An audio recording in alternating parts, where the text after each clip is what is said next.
Hey folks, welcome back to the shop. Frank here.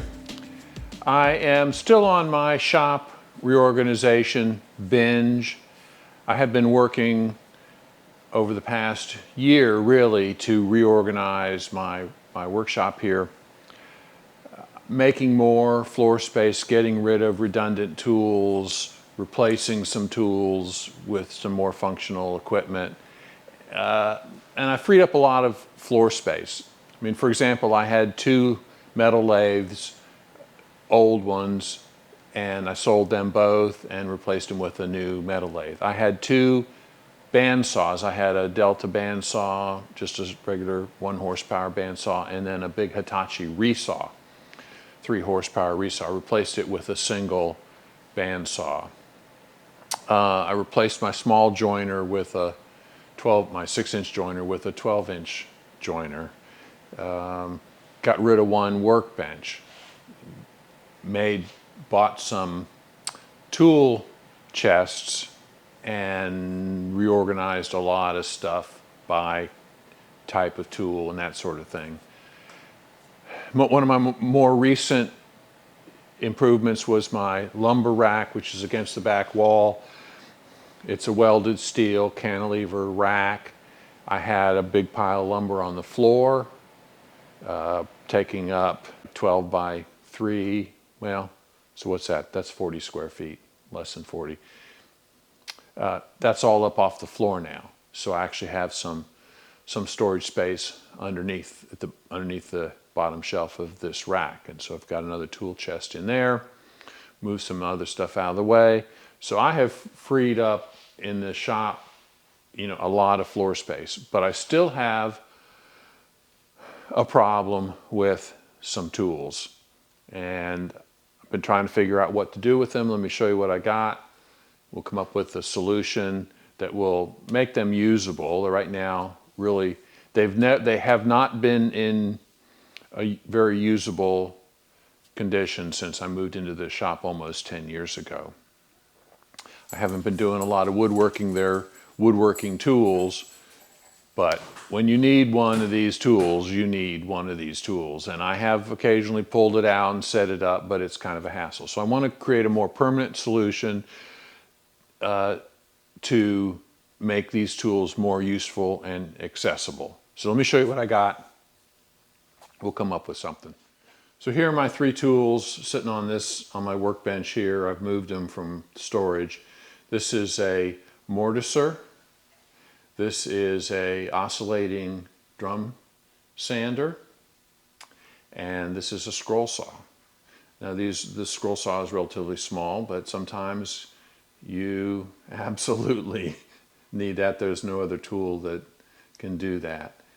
The drum sander, there's ways to sand curves, inside curves, with a dowel and sandpaper wrapped around it, but this makes much quicker work of that task. And if you're doing any kind of band sawing of scroll work, this is helpful. And of course, the mortiser, has the square chisels and allows you to cut square holes and mortises. So these are 3 woodworking tools that when you need them, and they've been stuck on a bench, hidden behind other stuff, kind of in storage for almost 10 years. So I need to come up with a work solution that makes these 3 tools accessible, that takes up a minimum of floor space and perhaps is mobile. And I'm thinking some kind of a mobile cart that will hold 1 or 2 of these on the top and the 3rd one inside, and they're swappable so that any of the 3 can be used pretty easily. So that's what we're going to try to do. Got to take some measurements, come up with a plan. I'll make some sketches and we'll work toward that solution. So I've been through a couple of evolutions on the design. These are my rough dimensions of the tools in terms of their storage volume. 16 by 16 by 24 for the mortiser, the sander 18 by 18 by, it's actually only 13 inches, it says 16 there, but that's with the sander drum on it, but the sander drum can be removed and that reduces that height.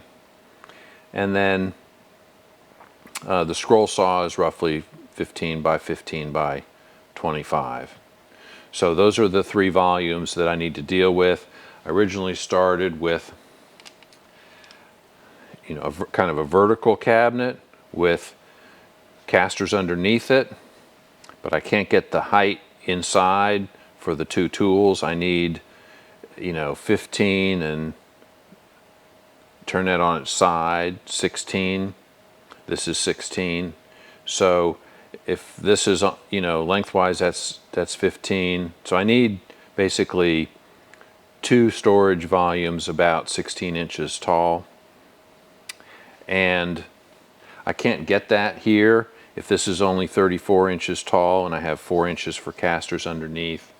Then I can't get to my 2 16-inch storage areas inside.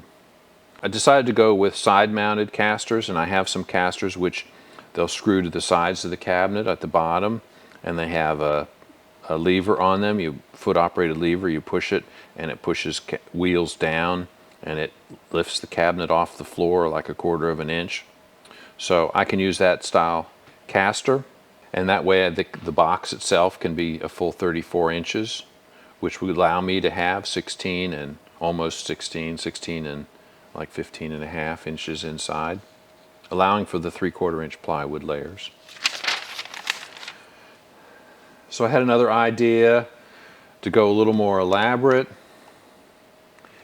and build the cabinet wider rather than, you know, 24 inches wide, go 36 inches wide, and have a center divider and create the 2 volumes here, one 16 inches and one 15 1/4 inside, with a total height of 34 inches and 36 inches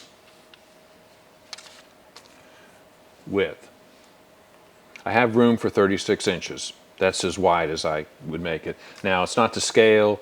This would actually be, you know, like 25 inches, and this would be 9 inches or 9.5 inches. So this area here, I'm thinking some drawers. And the drawers would be to hold the scroll saw blades, the sanding drums, the mortise chisels. Well, they're already attached. They have a rack on the mortiser itself. But sanding drums and scroll saw blades, maybe other supplies inside some drawers on this side. My assembly routine is going to be pocket screws from the sides into the bottom and into the top, and then I'll cut dados on this divider and this side, and we'll slide a shelf in there. I'll have dados in the bottom and the top for the divider to slide into, and that just gives you a little more glue area and ease in assembly. Getting it aligned to get pocket screws so that these 2 sides are parallel is a little bit tough in here. So it'd be easier if I have a dado there. I'm thinking now a face frame. That's my plan at this point. 23 3/4 of an inch deep. My original thought was 24, but my plywood's 48 and saw curve would put me under 24, so I'm going to make it 23 3/4 inches deep, which would be plenty deep, and that's the typical, it's the same depth as my workbench, and it's a, you know, standard cabinet depth. I'll have a plywood back, be a 1/2 inch plywood back. I'll rabbet the inside of the box once it's assembled and drop in a 1/2 inch plywood panel in the back. So this divider needs to be a little bit smaller. So let's talk about that. So I started mocking up basically my cut list, since I have some joinery to do. This divider is going to be 23 1/4 front to back. Whereas these other 23 3/4, this will be 23 1/4 to allow for the 1/2 inch back, which would be recessed. All right, top and bottom are the same. This side and this side both have the dados halfway up, almost halfway up. I have thought about the drawers inside here. I mean, there's lots of ways to do it. I could put a series of shelves in here and just have the drawers sit on the shelves, and that would be an inexpensive way to do it. The other way is, to put drawer slides, full extension drawer slides. I have a whole bunch of drawer slides. So my current thought is to do drawer slides. Now it is narrow, it's only 9.5 inches wide, so the drawers are not going to be very wide. They're going to be deep, and I can make them fairly tall or deep in the vertical sense. All right, so I'm going to start cutting up some plywood. I was thinking about, best use of plywood. They're 4x8 sheets. These panels are 34 by 24. So out of a sheet of plywood, I can get at least 4 of them. I have 2, 3, 4, 5 panels to cut out. I could make one of them cross grain and potentially get them out of one sheet. Let's see how that would work out. So if I have a 4x8 sheet, 34 and 34, well, 36. So that's 70 inches, right? So this just leaves 26 inches.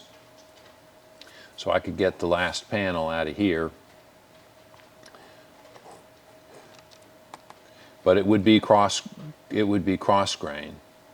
So I would probably use it as the divider. So this would be the divider.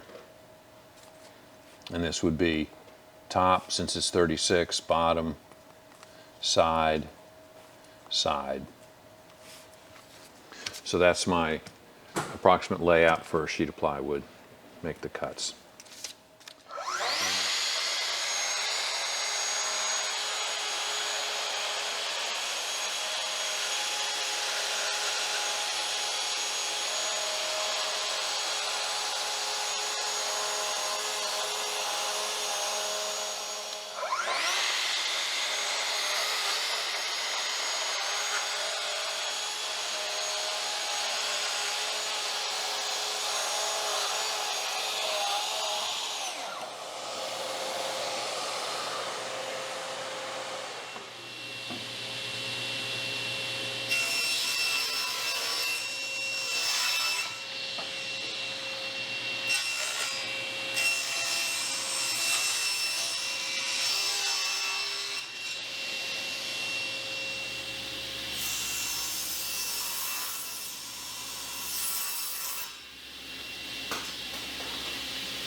pretty good.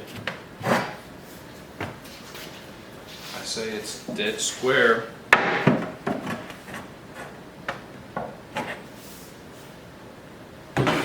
It's good. All right, I've got my router here set up with a rabbiting bit. I'm going to make 2 passes. I'm going to go 1/4 inch deep and then make a second pass and take another 1/4 inch, so I have a 1/2 inch recess for the back panel.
Alright, that fits good. So I'm going to change over from 2-inch brads to 1 1/4 inch.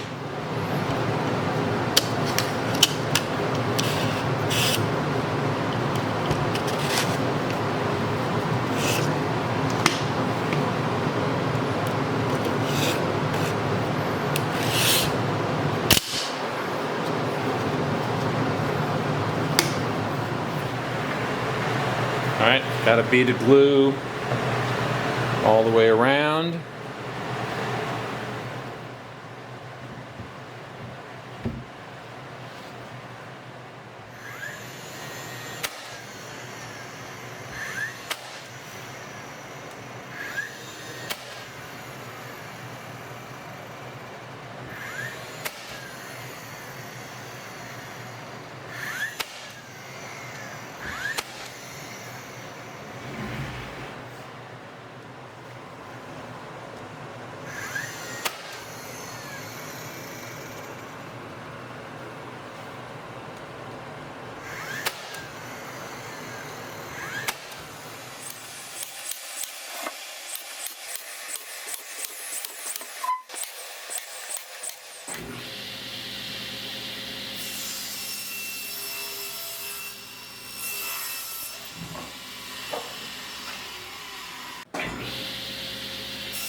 Well, I cut that wrong.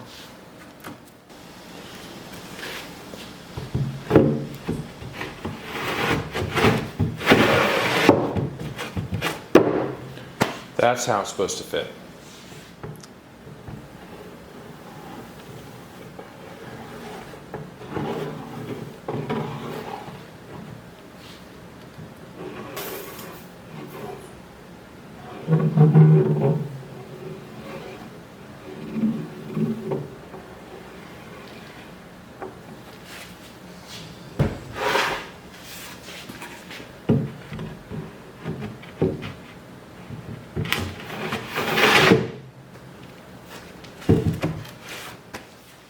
And I don't want to put any nails through the top, so I'm just going to clamp this. The glue will be plenty to hold that.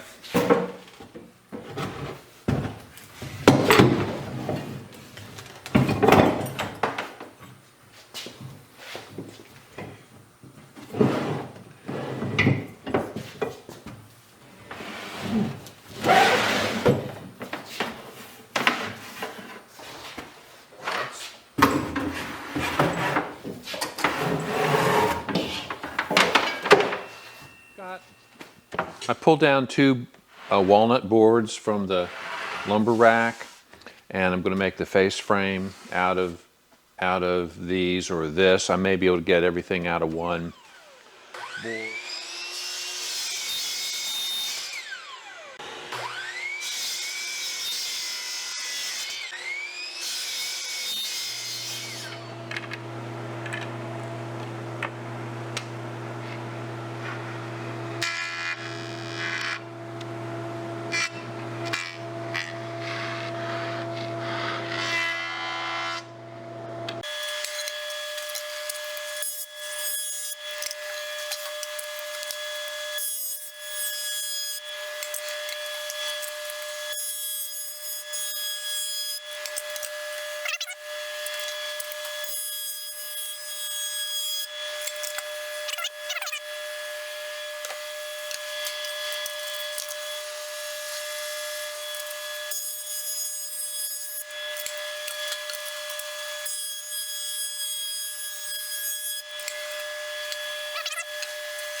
All right, so that's exactly 3/4.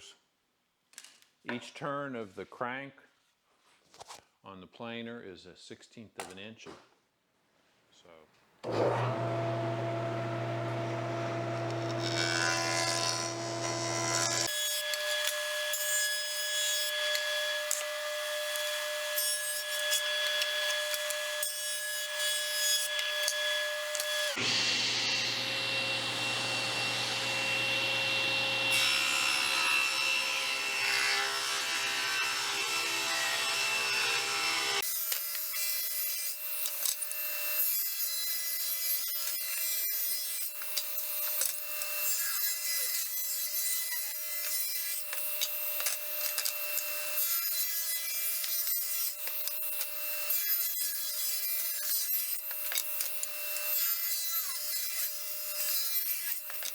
So in creating a face frame for a cabinet like this, you have two components. You have stiles and you have rails. And the way to keep stile versus rail straight is think about a fence. And fence rails run horizontally between posts. Posts are always tallest in a fence. It's the tallest component. So the stiles go from the very top to the bottom, and then the rails run between them. So my stiles will be 34 inches, which is the height here. The width is 36. Each stile is 1.5 inches wide, so that's 3 inches total. So the rails will be 33 inches. So I need 3 33-inch rails and 2 34-inch stiles.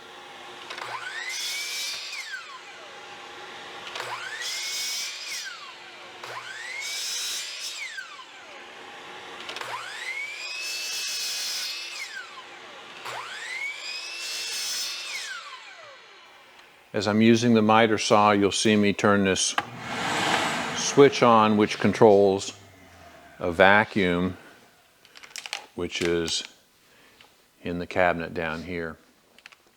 I'm going to use pocket screws, so we're going to cut our pocket screw holes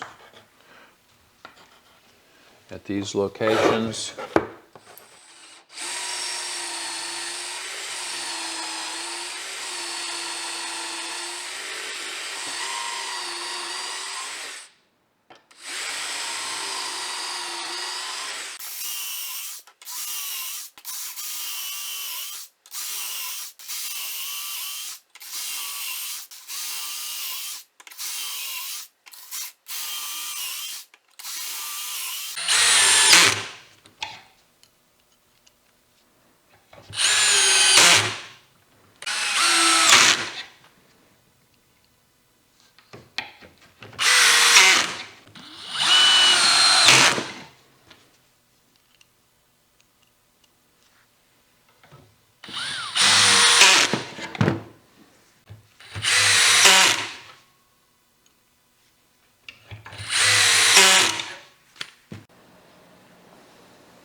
All right, I'm going to apply the face frame.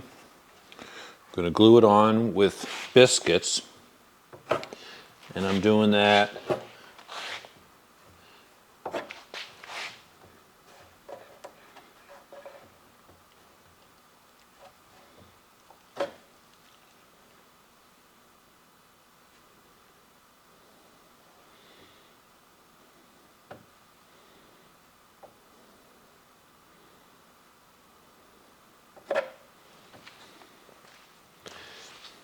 so that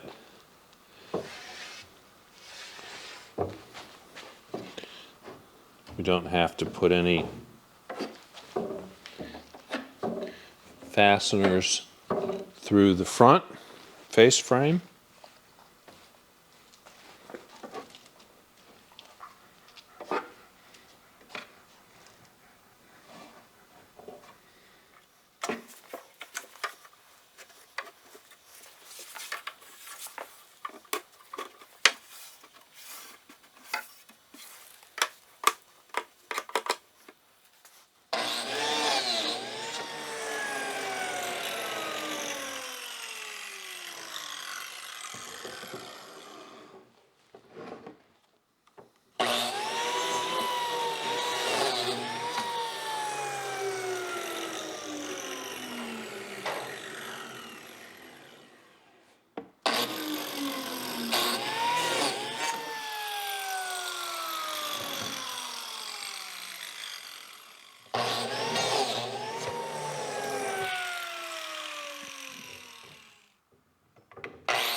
A little bit of a challenge getting all the biscuits lined up, but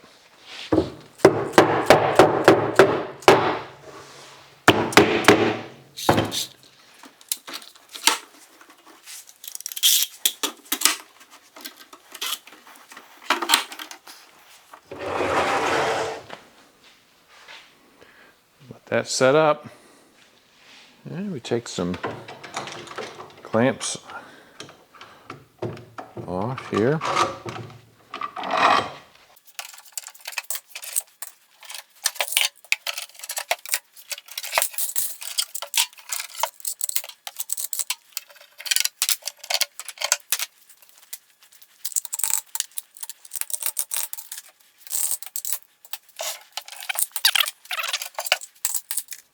All right, folks, I'm going to wrap up the video at this point, partway through the tool storage project. And here's my butchie.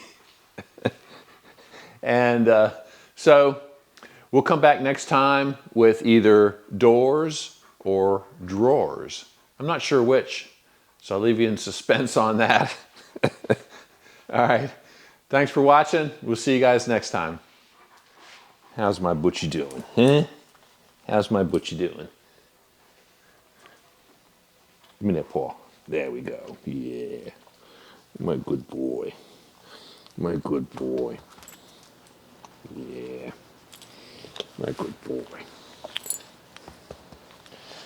Good puppies. Where's Brew Brew? Where's Brew Brew? Brew Brew!